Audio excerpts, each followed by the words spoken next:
Hello, hello, hello. July is here already, which is crazy. Halfway through the year, while I am off on holiday to think about my life. And you'll be pleased to know I've pre-recorded some new exciting things coming up, exploring ideas from some of my personal favorite thinkers ever, such as people like Alan Watts and Rick Rubin. However, I haven't completely got ahead of myself for the entire month, and I shall also be featuring some classic episodes from the archives that I think are worth dusting off, such as the episode today on attachment theory. A few weeks ago, I released the episode about finding love and all the questions, and at the end, I mentioned all the questions that the episode hadn't addressed, and I had quite a few people asking me to address some of those questions.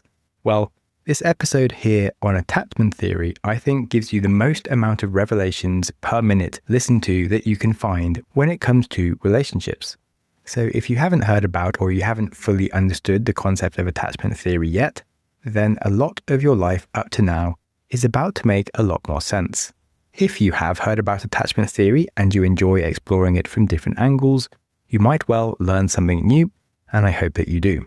However, lastly, if you did hear this episode from well over a year ago, and you then went out, read all of the books, became an expert on attachment theory, well, you might not need to listen to the episode today, and hopefully I'll catch you on Friday for something new. On that, enjoy! Attachment theory offers a profound lens through which we can understand our deepest connections. It sheds light on the invisible threads that weave the fabric of our relationships. It's often described as one of the most impactful theories in psychology because it helps to explain our behaviors in so many ways. It's not just in romance, but actually, basically, it's in everything.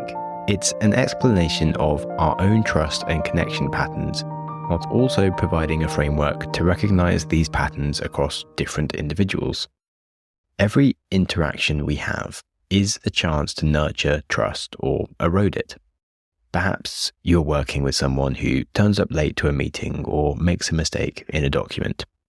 To maintain a secure attachment, you should make them feel valued and understood, whilst also outlining improvements that need to be made without being overly threatening. If you were to just make them look stupid or make them feel that their job is at risk, that can erode trust. Yet, if you give them a free pass to just screw things up as much as they like, that's a one-way ticket to terrible work standards. Now, depending on that person's attachment style, you might need to have quite different conversations. Some people might be crushed if you're too harsh on them, whilst others might need harsher feedback to be able to register that it's important.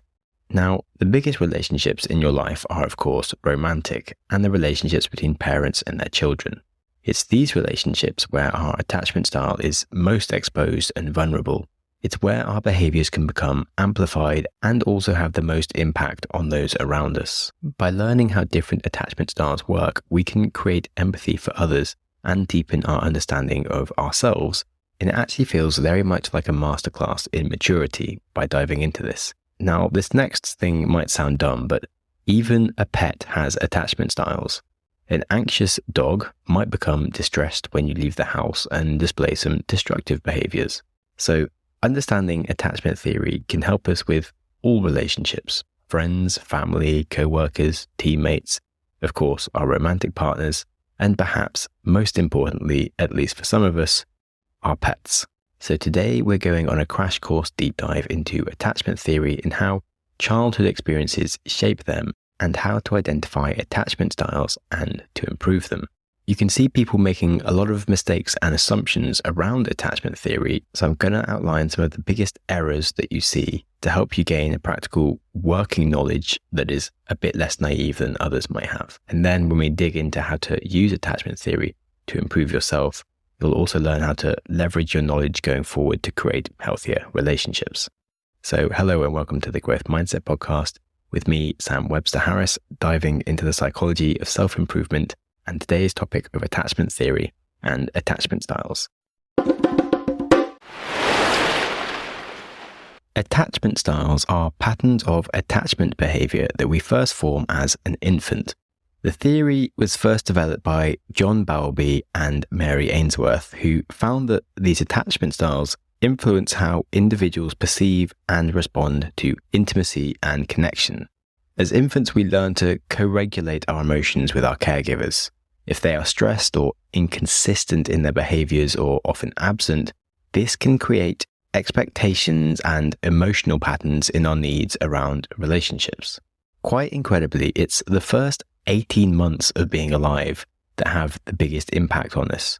Of course, the entire parenting journey until the child eventually leaves home will still have effects, but not as much as those first 18 months. In the same way that our tiny brain is learning language and essential skills like balance and walking, it's also learning attachment patterns. Evolutionary speaking, attachment is as important to a human's survival as walking and talking. In prehistoric times, individuals who formed close bonds with others had a survival advantage over those who remained solitary. And so this biological predisposition towards forming attachments then underpins our relationships, which occur now in the modern day, including our romantic relationships. John and Mary found that there are 4 main attachment styles. Secure attachment is the most common. 50% of people are said to be secure. They tend to have a positive view of themselves and their relationships. They tend to feel comfortable with intimacy and are able to balance it with being independent as well. They can be honest in their relationships and generally supportive and able to communicate their needs and their feelings effectively. As children, they were given regular attention and consistent love and support as a child, which helped them to feel secure and stable in their relationships. Now, I am still a bit flabbergasted by the claim that 50% of people are able to communicate their needs and feelings effectively, because that's clearly not quite accurate. I would maybe word it more like these people can get by at communicating in an imperfect manner, because most people can't be described as effective at communicating their needs. Anyway, next we have anxious attachment. They often need higher levels of attention and intimacy from their partner, and they need someone who's able to provide consistent responsiveness to any of their needs and to perhaps supply them with regular reminders of their love and approval for them. They tend to have a fundamental negative view of themselves and worry about whether their partner loves them back. As a child, they were often neglected or only shown inconsistent affection, whilst perhaps sometimes being made to feel bad for their needs. This means their nervous system is on alert around those that they love, and they have an expectation that it could collapse at any moment. The anxious attachment style can appear sometimes clingy and dependent due to fear of rejection, whilst experiencing rapid and severe emotional highs and lows based on their perception of the relationship, which may or may not match actual reality. Perhaps say a partner doesn't pick up some calls or text back because they have some back-to-back meetings. This could trigger an anxious attacher who thinks that they are being avoided when actually their partner's just busy. Next, there is the avoidant attachment style. Avoidants tend to distance themselves from others emotionally. They may prioritize independence and self-sufficiency because they can become overwhelmed by too much intimacy and prefer to avoid closeness. They often hold a very positive view of themselves, but a negative view of others. As a child, their caregivers perhaps taught them that intimacy and dependence was weak. Whether explicitly through words or just through actions, the message was that you can't rely on others. Now, it does sound like avoidance might be stoic due to being more independent, yet their tendency to pull away from closeness is through fear rather than through their strength and security. Finally, there is the disorganized attachment style, which is basically a combination of anxious and avoidant. It's sometimes referred to as fearful avoidant due to their desire for emotional closeness, yet fundamental distrust of others due to fear of being hurt. This means they can be erratic in relationships, seeking closeness, then pulling away when it becomes intense. So how do these styles affect our relationships? Firstly, in managing our emotions. If you are secure, you understandably have less built-in emotional worries and you tend to self-regulate better as well. Being less emotional creates more stability for you in your relationships, whereas insecure, anxious attachers struggle with their emotions, leading them to put a lot of pressure on their relationships. Avoidants, however, hide their emotions, which again makes it hard for the relationship to grow. In terms of communication, secure attachers are better at explaining their needs, and importantly, they tend to have a better understanding of their needs. They were taught to be honest about their feelings, and even if they aren't perfect communicators, as I've mentioned, they at least aren't trying to hide what they are thinking. Whilst the other attachment styles, in fact, grew up directly hiding their feelings, or because they were often shamed for having them. This understandably makes it much harder for other attachment styles to talk openly when you've learned that you are weak or annoying for talking about your feelings. When it comes to conflict, this again causes some further problems. A secure attacher will find it easier to empathize or using strategies such as compromising to resolve a conflict, whilst the avoidant predictably tends to avoid conflict entirely. We'll find that the anxious attacher will have very high emotions, which can be expressed in anger or sadness, or of course both. Then if you look at the disorganized attacher, they can be very inconsistent here, sometimes emotional, sometimes dismissive and avoidant, and it's very hard to know how they might react. In relationships, healthy conflict is essential to make progress, because it helps partners feel understood and talk about their needs, which is essential for nurturing a relationship and keeping them close. So having unhealthy modes for conflict doesn't help the relationships at all. And finally, we can look at just general relationship satisfaction levels. Being a secure attacher is linked to higher relationship satisfaction, trust, and commitment, whereas anxious and avoidant styles do tend to be less satisfied due to their difficulties faced whilst managing their emotions and trusting others. This in turn makes it much harder for them to create feelings of trust for their partner to trust them with. So you can see that these different behavioral predispositions will have a profound effect on the patterns that you'll be experiencing in your relationships. Often when people hear about attachment theory, so many things suddenly click into place. In our own attachment style and our own experiences with others, you probably recognize the different sorts of behaviors and can start to understand at least some of the reasons why.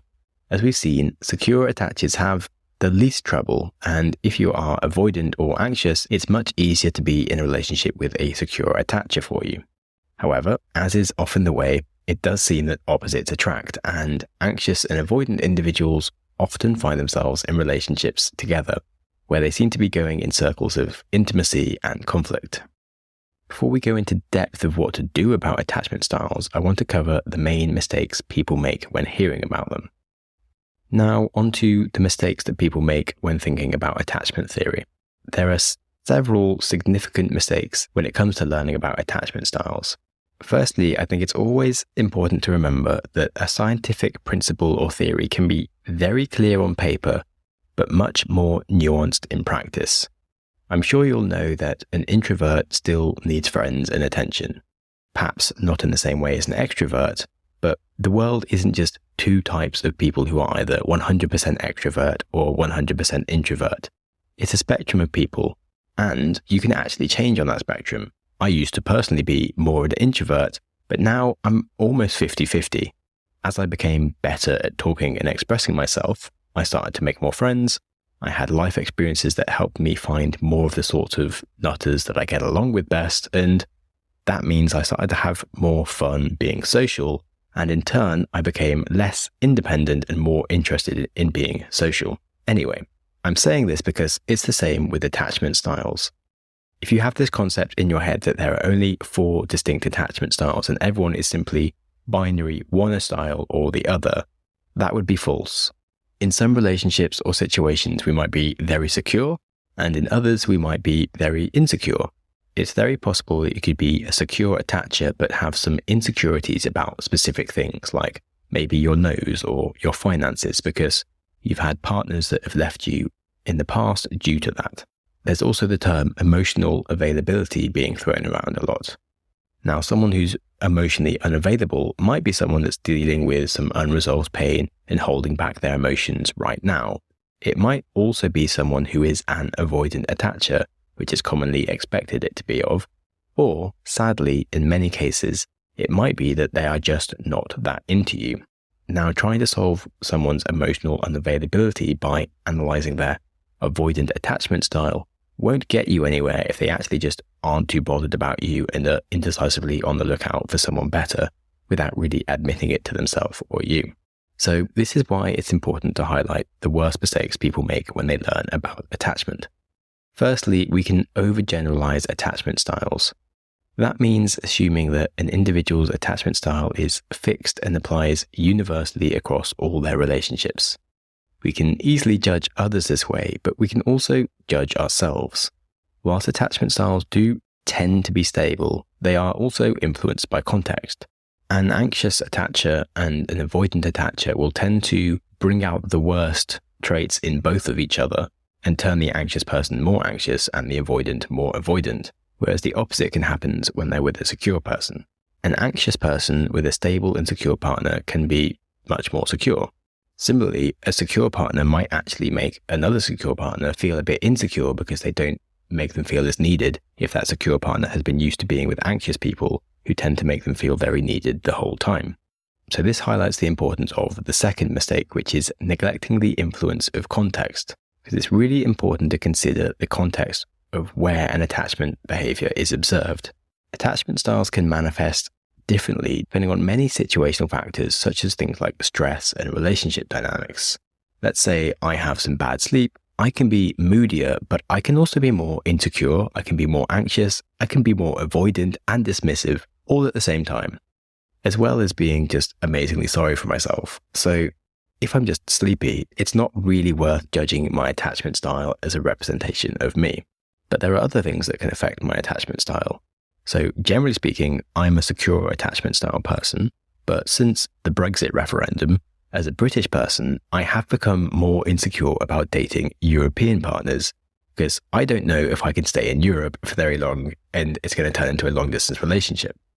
It's a situation that makes me nervous, which is further impacted by the fact that I've had 3 relationships before that were all okay until we had a period of long distance where those relationships then ended.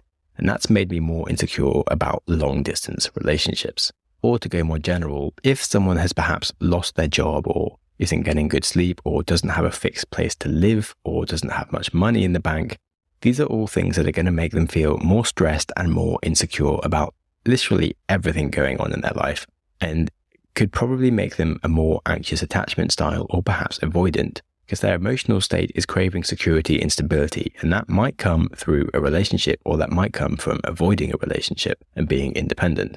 I think it's also interesting to note here that if you work as a digital nomad, that can be great, but by lacking a stable home, that can make some people much more anxious. So if you are prone to being insecure, you might not want to idolize the digital nomad lifestyle because it actually might be horrible for you.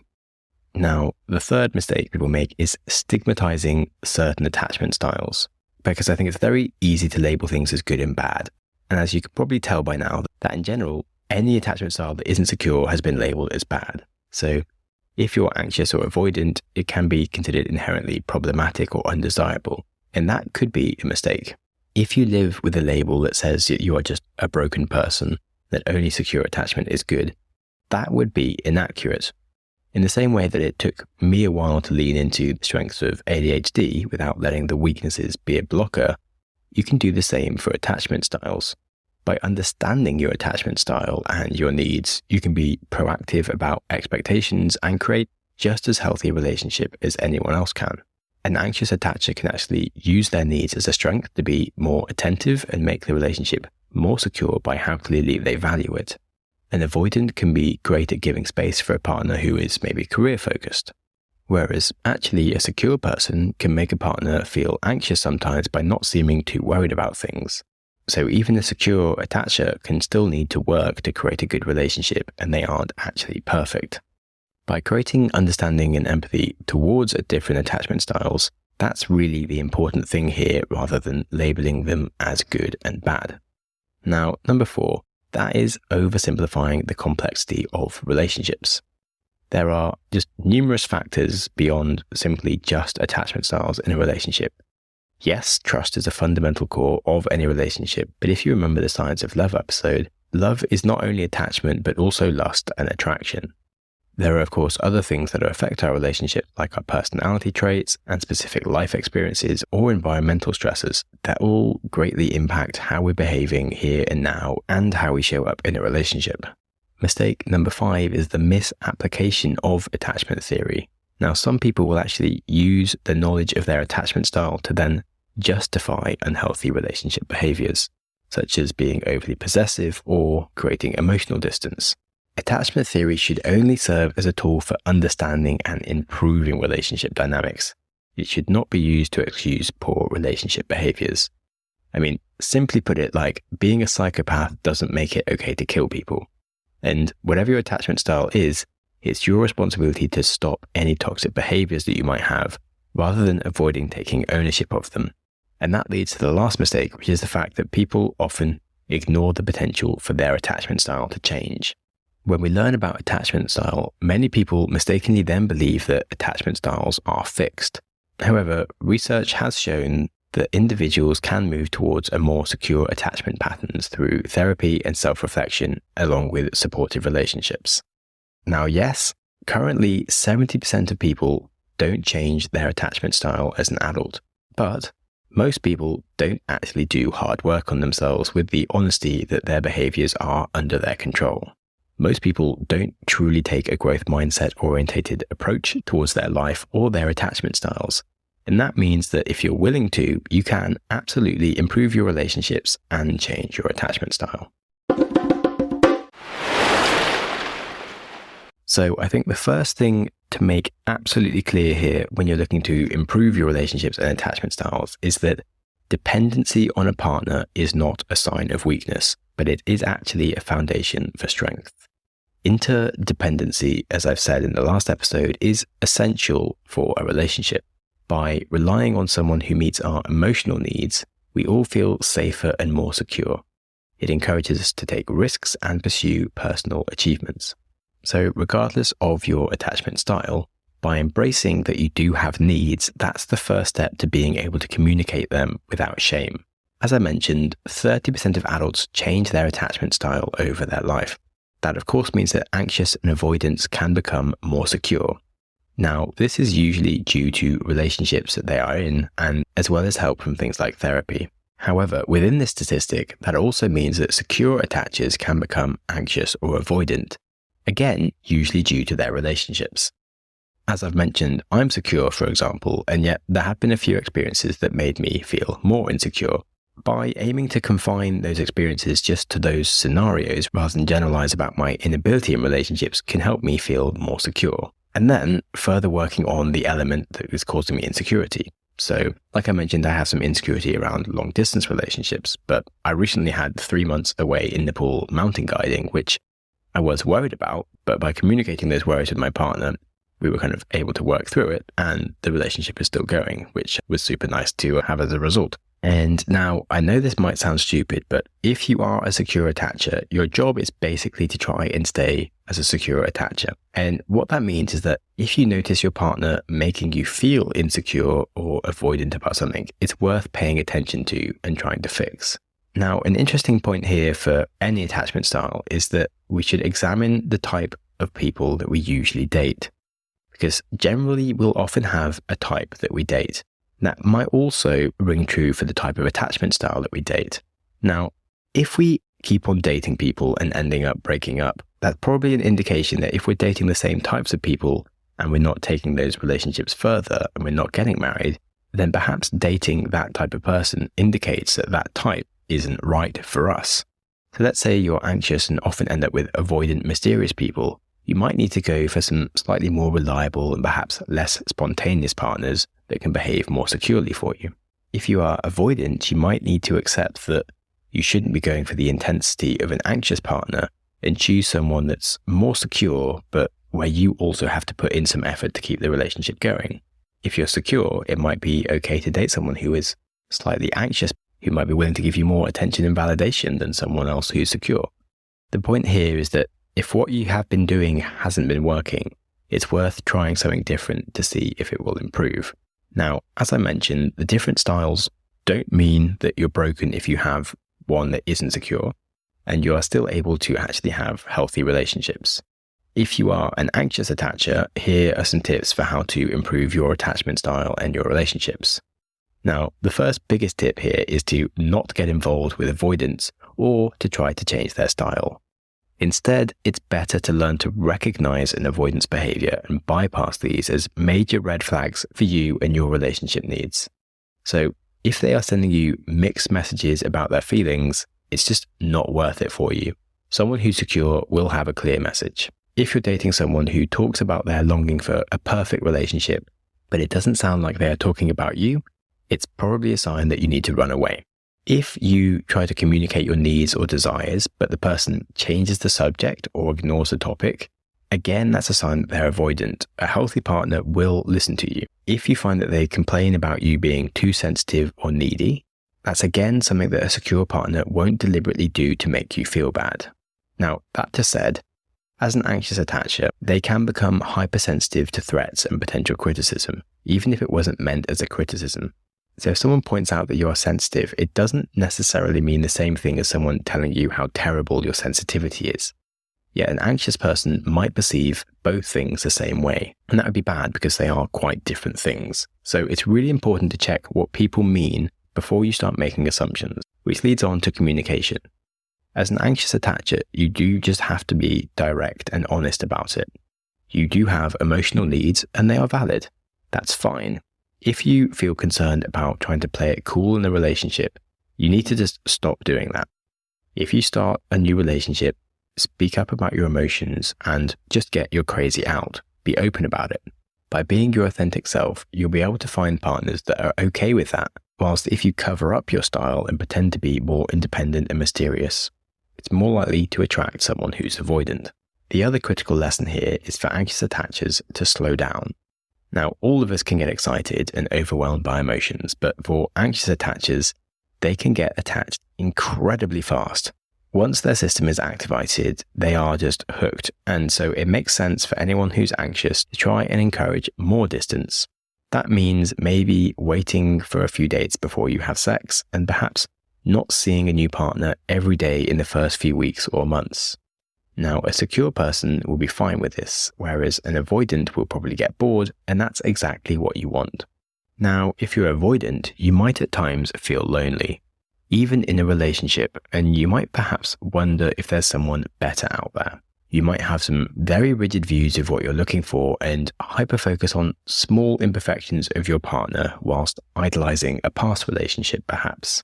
Avoidants also tend to fall into relationships that can't go anywhere, like a relationship with a married partner or someone on the other side of the world. They also tend to keep a lot of secrets in relationships and might answer personal questions quite vaguely. Avoidants can very easily fall into the trap of self-reliance. Western culture does celebrate independence, and avoidants can feel like they are being very stoic. However, confidence sounds great, but assuming that you can take care of all of your needs by yourself can mean that you're bad at accepting help that you do genuinely need, and it also leads to them ignoring the needs of others. Their tendency to idolize the ghost of a previous partner or an imaginary perfect partner only makes things worse. The issue here is that it's very hard to change this mindset. If the avoidant believes that the problem lies in their partner's unworthiness, it's nothing to do with them, it's the fact that their partner isn't good enough. Interestingly, the most consistent intervention that helps an avoidant change their relationship style is a near-death experience. After having a life-changing trauma due to illness or an accident, or maybe a death of a family member, this can unseat their belief system and create a catalyst for self-awareness and responsibility in their relationships. Now, anxious partners that are listening to this, I know what you're thinking, and no, don't hospitalize or gravely injure your avoidant partners. I do agree this might be a very sensible strategy, but it is illegal, so let's move on before I give you too many other ideas. Anyway, avoidance, do watch out. Firstly, some advice might be to stop giving into the belief that self-reliance is king, because it isn't. Secondly, investigate your deactivating strategies, like what way are you pushing your partners away, and can you identify those and stop them from happening? Thirdly, try to prioritize relationships with secure attachers, and don't mess with the lives of anxious attachers because it just doesn't help you or them. Fourth, as an avoidant, stop daydreaming and fantasizing about a ghost partner of an ex or an imaginary future perfect partner, because again, it's never going to make you happy, it's just going to make you restless. As they say, desire is a contract with yourself to be unhappy until you get the thing, but you're never actually going to get the thing because it's a fantasy. So you need to stop fantasizing. Instead, you need to focus on being actually stoic and learning to practice gratitude. Try making a list of the great qualities of your partner and all of the things that they do instead, and then try to maintain ways to be grateful for that. And these are some really big steps that you can do to push yourself in the right direction. Now, I know that speaking this, that most avoidants who are listening will still be in the first section of just not thinking that it's a problem. So this is as much for anyone who's with an avoidant to understand rather than the avoidant themselves. Anyway, this has been a really fascinating topic to dive into, and I wish I had a lot more time to go into it because there's so much stuff to really cover. I feel attachment can really be an entire season in itself if you start looking at the deeper questions, like correctly diagnosing your style in your partners, how to make each different relationship dynamic work, how to navigate conflict, what happens if these styles become abusive, and when do you decide to end a relationship? And if you fake being a secure partner, can you fake it till you make it? And what about fostering the right attachment style in a child when they're growing up?